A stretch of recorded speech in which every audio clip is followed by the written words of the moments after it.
Silva, tirou o dia para fazer manutenção da máquina? Com manutenção de equipamento não se brinca não, Tito. Olha só o estado dessa correia. Dá uma olhada, olha. Nossa, essa correia mesmo tá pela hora da morte, hein? Mas essa nova ficou bem melhor, hein, Silva? Com essa nova aqui, a máquina vai funcionar beleza. Bom, ótimo. Na verdade, eu queria tirar até umas dúvidas sobre correias e polias. Bom, se você também quiser acompanhar os diversos usos dessas peças da mecânica, você está ligado no canal certo.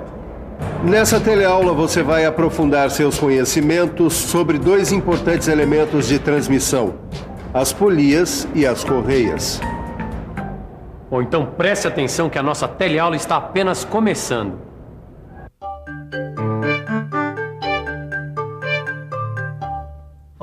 Acho que é essa aqui. Obrigado. Qual é o problema com a correia dessa máquina, hein? Não, nada muito sério. Eu estou só fazendo um ajuste para que ela funcione melhor. Aliás, você ficou de me explicar melhor alguns elementos de transmissão, tá lembrado? Então vamos começar logo pelas polias e correias. Polias e correias são elementos de máquinas que transmitem movimento. Então quer dizer que as correias transmitem movimentos de rotação e força. Isso mesmo. As correias transmitem movimento para as polias, que ficam distantes uma da outra. Dá uma olhada aqui. Polias, elas possuem uma face ou coroa onde se enrola a correia. Elas são presas a um cubo de roda através de disco ou braços. E pelo que a gente pode ver aqui, o perfil da coroa da polia varia em função da correia utilizada. As correias mais usadas são as planas e as trapezoidais. Essas aqui têm a sua seção em forma de trapézio. As polias para correias planas podem apresentar dois formatos na sua superfície em contato com a correia. Olha só, esta superfície pode ser plana ou levemente abaulada, quer dizer, curva. A polia com superfície abaulada é sempre movida ou conduzida. Ela é usada para evitar que a correia escape das polias quando em movimento. Silva, quais são os materiais que a gente utiliza para se fazer as correias planas? Bom, as correias planas podem ser feitas de couro de boi, de materiais fibrosos ou sintéticos à base de algodão, pelo de camelo, viscose, perlon, nylon, ou ainda um combinado, um misto de couro de boi e sintético. Certo. E as polias que recebem essas correias planas ou chatas? Bom, elas devem ter braços a partir de 200 milímetros de diâmetro. Bom, e se for menor ou maior que 200 milímetros? Abaixo desse valor, Tito, a coroa é ligada ao cubo por meio de um disco. Mas peraí, Silva, essa polia tem canal. Ela não é usada com correia V, a tal da trapezoidal? Tem toda a razão. A correia em V ou trapezoidal é inteiriça e fabricada com seção transversal em forma de trapézio. Ela é feita de borracha revestida de lona e formada no seu interior por cordonéis vulcanizados para as forças. Ananias, eu só não entendi qual é a vantagem de se usar uma correia trapezoidal ao invés da correia plana. Olha, a correia trapezoidal, ela praticamente não apresenta deslizamento. Além disso, ela é bem mais silenciosa do que a correia plana. Tá aí. São dois bons motivos. Mas não são só esses. A correia trapezoidal, ela permite o uso de polias bem próximas. Ela não dá choque e não escapa, como a correia plana. Mas pelo tempo que você gastou para achar a correia certa para a polia, eu imagino que deve haver uma infinidade de tamanhos de correia. Quase todos os tamanhos, Caio. Realmente, existem vários perfis padronizados de correias trapezoidais para máquinas industriais.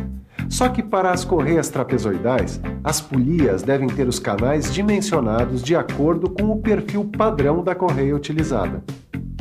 Para encontrar as dimensões dos canais das polias, basta a gente consultar a tabela apropriada, como esta aqui. Você sabe como se consulta essa tabela? Claro. Imagine que nós vamos executar uma polia como esta aqui do desenho. Se o diâmetro da polia é de 250 milímetros, então o perfil padrão da correia é o C, e o ângulo do canal é de 34 graus. Agora é só determinar as outras dimensões do canal. T mede 15 milímetros e 25 centésimos de milímetros. S, 25 milímetros e 5 décimos de milímetros. W, 22 milímetros e 5 décimos. Y, 4 milímetros.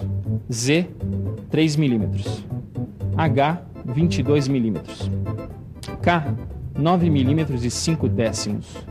U, 1 milímetro e 5 décimos. E finalmente X mede 8 milímetros e 25 centésimos. Olha, Silva, com a ajuda dessa tabela, fica bem mais fácil encontrar as dimensões dos canais das polias que a gente necessita para cada caso. Ah, fica assim, Tito. E se você usar a polia certa numa determinada correia, aí sim fica garantida a função básica que é a transmissão.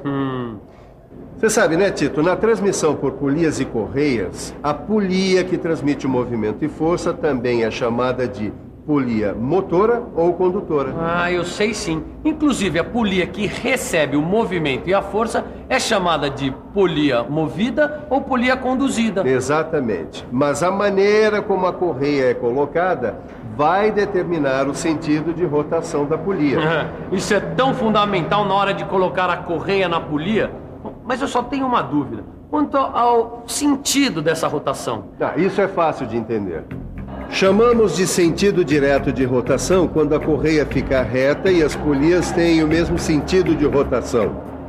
Então quer dizer que nesta outra máquina encontramos o sentido de rotação inverso, com a correia cruzada e o sentido de rotação das polias sendo invertido. Bom, agora tem uma coisa. Tanto num caso quanto no outro, os eixos das polias estão em paralelo. Nesses casos, sim. Mas existem máquinas em que podemos observar perfeitamente o típico caso de transmissão de rotação entre eixos não paralelos. Ah, a transmissão é feita entre eixos perpendiculares entre si. Eu nunca pensei que isso fosse possível. E como faz para as correias ficarem esticadas? Para ajustar as correias nas polias mantendo a tensão correta, nós usamos o esticador de correia. Ele trabalha junto com as polias de diversas formas, dependendo da função e do tipo da correia. Não, e como é feita a representação dessas diferentes formas de polias? Bom, aí é melhor procurar a dupla que mais entende do traçado, Miguel e Ângela. Na verdade, não é difícil representar as diversas formas que as polias podem ter, dependendo da função e do tipo de correia que elas estarão ligadas. E se você duvida que é fácil fazer esta representação, acompanhe com a gente o desenho técnico de cada uma destas polias aqui. Este aqui é o desenho técnico desta polia de aro plano. Simples, não? Tão simples quanto representar essa polia de aro abaulado. Mas igualmente fácil é fazer o desenho técnico desta polia escalonada de aro plano. Que tal a representação de uma polia escalonada de aro abaulado? Tranquilo, né? Mas não tanto quanto o desenho técnico desta polia com guia. E o que você me diz da representação desta polia em V simples? Quase tanto quanto fazer o desenho técnico desta polia em V múltipla. Agora que a gente já viu o desenho técnico, está na hora de pensar nos materiais de fabricação de polias. De que materiais são feitas as polias? Olha, para a construção dessas polias são usados ferro fundido, aços, ligas leves e materiais sintéticos. De todos esses materiais que você falou, qual é o mais usado? O mais usado mesmo é o ferro fundido. Só que a superfície da polia não deve apresentar porosidade. Caso contrário, a correia vai se desgastar muito rapidamente. Olha, Silva, essa polia ela não tem porosidade. Ela desgasta menos a correia. Essa daí tá ótima. Agora, para o serviço ficar perfeito mesmo, nós temos que conhecer a relação de transmissão. Como assim, relação de transmissão? Titão, na transmissão por polias e correias, para determinar os diâmetros das polias e, por extensão, o perfil das correias, é preciso conhecer a relação entre elas. Ah, eu acho que eu entendi. Nós precisamos estabelecer esses diâmetros para poder determinar a relação de transmissão. Mas como é que é representada essa relação de transmissão, Silva? Isso não é difícil de entender, quer ver? Dá uma olhadinha aqui. Nós usamos a letra I para representar a relação de transmissão. Ela é a relação entre o número de voltas das polias, representada pela letra N. Numa unidade de tempo e os seus diâmetros, a velocidade tangencial V é a mesma para as duas polias e é calculada pela fórmula V igual π vezes diâmetro vezes N. Como as duas velocidades são iguais, então V1 igual a V2, o que significa que π vezes D1 vezes N1 é igual a π vezes D2 vezes N2. Ou seja, D1 vezes N1 igual a D2 vezes N2, o que é o mesmo que N1 sobre N2 igual a D2 sobre D1 igual a I. Portanto, I igual a N1 sobre N2 igual a D2 sobre D1, onde D1 é o diâmetro da polia menor. D2 é o diâmetro da polia maior. N1 é o número de voltas por minuto da polia menor e N2 é o número de voltas por minuto, ou seja, RPM da polia maior. Na transmissão por correia plana, a relação de transmissão, ou seja, o I, não deve ser maior do que 6. E na transmissão por correia trapezoidal, este valor não deve ser maior do que 10. Existem também as polias para cabos de aço, para correntes, para correias redondas, polias ou rodas de atrito e polias para correias dentadas. No motor deste carro, a gente encontra um ótimo exemplo de polias e correias dentadas. Olha só este conjunto de polias e correias dentadas. É usado em certos motores de automóvel. É usado principalmente quando é preciso manter o sincronismo entre um eixo e outro. No caso, esta polia, que é movida pela outra, movimenta o eixo que comanda a abertura e o fechamento das válvulas, em sincronia com o movimento dos pistões e as explosões na câmara de combustão. Como você pode ver, não são poucas as aplicações e os tipos de correias e polias. Por isso, nós vamos ficar agora com a revisão. E atenção, se liga aí que é a hora da revisão. Na teleaula de hoje, você conheceu mais a fundo as polias e as correias, dois importantes elementos de transmissão de movimentos. Viu que as correias mais usadas são as planas e as trapezoidais. Aprendeu quais são os materiais mais usados na fabricação das correias e das polias. E, por fim, acompanhou o cálculo da relação de transmissão. Já que é comum falar em polias e pensar em correias, acho que a gente já deu uma boa olhada nelas hoje.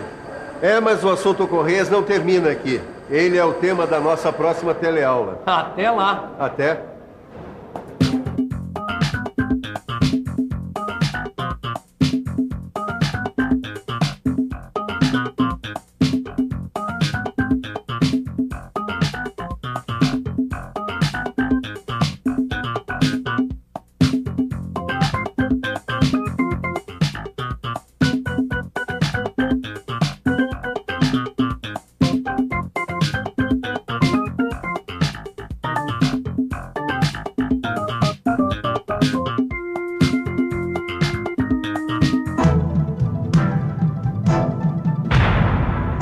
Telecurso 2000, um programa de educação do Sistema Fiesp e da Fundação Roberto Marinho.